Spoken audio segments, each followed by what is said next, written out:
अब देखें यूपी तक लाइव 24/7। ये मान्यवर काशीराम जी की विचारधारा और मान्यवर काशीराम जी का अगर कोई एकमात्र उत्तराधिकारी है वो है मान्या बहन जी और बहुजन समाज पार्टी। किसी का नाम लेने, मेरे पिता का नाम कोई अपने साथ लगाने लगे तो क्या उनका पुत्र हो जाएगा? भाजपा के पास भी अपना कोई वोट नहीं है। ये हमारे अगर ओबीसी भाई हट जाएं तो आप इसी प्रदेश में जहां वो 70 सीटें जीतते हैं ना, 7 सीट नहीं जीत सकते। अगर ऐसा होता तो गेस्ट हाउस कांड ही ना होता। तो हम लोग उस पर नहीं बात करना चाहते हैं ना। यूपी की राजनीति में अब दलित वोट बैंक और बसपा संस्थापक मान्यवर काशीराम की विरासत को लेने की होड़ मची हुई है, क्योंकि अखिलेश यादव ने जब से रायबरेली में कांशीराम की मूर्ति का अनावरण किया, उसके बाद से बसपा नेताओं के उन पर हमले तेज हो गए हैं। कुछ ऐसा ही रविवार को देखने को मिला जब बहुजन समाज पार्टी के नेता व आजमगढ़ से लोकसभा का उपचुनाव लड़ चुके शाह आलम गुड्डू जमाली अखिल भारतीय चौहान महासभा के एक कार्यक्रम में पहुंचे थे। गुड्डू जमाली ने अखिलेश यादव पर कांशीराम की मूर्ति अनावरण पर कहा कि अखिलेश यादव की नाव डूब चुकी है और वे डूबती नैया को तिनके का सहारा दे रहे हैं, और जो मान्यवर काशीराम और बहन जी के प्रति लोगों का लगाव है उसे कोई दूसरा अपना ही नहीं सकता है। भैया ऐसा है, डूबते को तिनके का सहारा। एक आदमी डूब रहा है, उसको लग रहा कहीं मैं इनका नाम लेके मजबूत हो जाऊं, उनका नाम लेके मजबूत हो जाऊं, इनको पकड़ लूं। देखिए, मान्यवर काशीराम जी की विचारधारा और मान्यवर काशीराम जी का अगर कोई एकमात्र उत्तराधिकारी है वो है मान्या बहन जी और बहुजन समाज पार्टी। किसी का नाम लेने, मेरे पिता का नाम कोई अपने साथ लगाने लगे तो क्या उनका पुत्र हो जाएगा? आप एक पढ़े लिखे समझदार व्यक्ति हैं। He is trying to communicate a message to the SC community and other followers of BSP कि भैया देखो हम भी इनके मानने वाले हैं, जबकि ऐसा है नहीं, ऐसा है नहीं। अगर ऐसा होता तो गेस्ट हाउस कांड ही ना होता। तो हम लोग उस पर नहीं बात करना चाहते हैं ना। वहीं सपा के बेस वोट बैंक को लेकर गुड्डू जमाली ने खूब तंज किए। सपा का अपना कोई वजूद नहीं है। पहले मैंने सपा से इसलिए शुरू किया कि उनका अपना कोई बेस वोट नहीं है।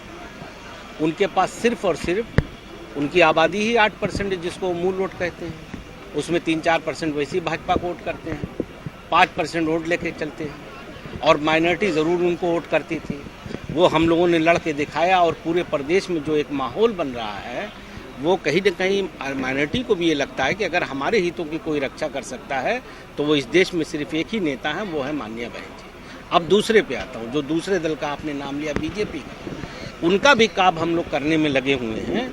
उसी के लिए ये मीटिंग है। भाजपा के पास भी अपना कोई वोट नहीं है। ये हमारे अगर ओबीसी भाई हट जाएं तो आप इसी प्रदेश में जहां वो 70 सीटें जीतते हैं ना, 7 सीट नहीं जीत सकते। ये तो हमारा ओबीसी भाई है जो राजा बनाता है, और राजा बनने के बाद अपने हक और हिस्से के लिए बेचारा स्ट्रगल करता है। इतना ही नहीं, गुड्डू जमाली से जब बसपा की ताकत और राजनीतिक भविष्य पर सवाल पूछा गया तो उन्होंने कह दिया कि जो जिससे डरता है उसे चुनावी दौर से बाहर बताने की कोशिश करता है। आदमी को जिससे ज्यादा खतरा होता है उसको वो इस तरह से पोर्ट्रेट करता है कि भाई ये तो नहीं है। अब जैसे मैं, आई एम सॉरी, अभी ये मैं इसके लिए नहीं आया हूँ। मैं चुनाव जब लड़ रहा था अभी बाई इलेक्शन, तो मुझको कहा जाता था कि मैं डमी कैंडिडेट हूँ। मेरा वजूद जो था वो डमी कैंडिडेट था। मैं एक जीतता हुआ कैंडिडेट था। मैं एक जीतने वाला कैंडिडेट, जो 2,70,000 के लगभग वोट पाने वाले कैंडिडेट को आप डमी कहते हैं। वो इसलिए कहा जाता था ताकि हमारा समाज या कहीं न कहीं वो समाज जो हमको वोट दे सकता था वो भ्रमित हो जाए।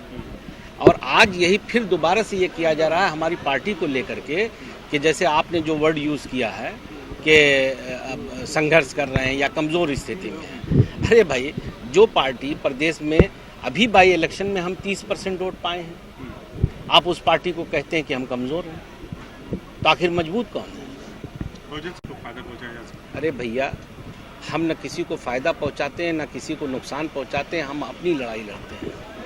हमारी नेता, हम लोगों का अपना एक जो फैसले होते हैं वक्त बेवक्त अपनी पार्टी के हित को देख करके, हमारी पार्टी में क्या इंटरेस्ट में है उस वक्त ये कहीं किताब में मैनुअल में लिखा हुआ है कि हम नहीं लड़ेंगे ये चुनाव या बाई इलेक्शन नहीं लड़ेंगे। ठीक है, एक कस्टम बना कि भाई नहीं लड़ना है, लेकिन अगर हमें आज ये लगता है, हम नगर पालिका भी नहीं लड़ते थे संबल पे।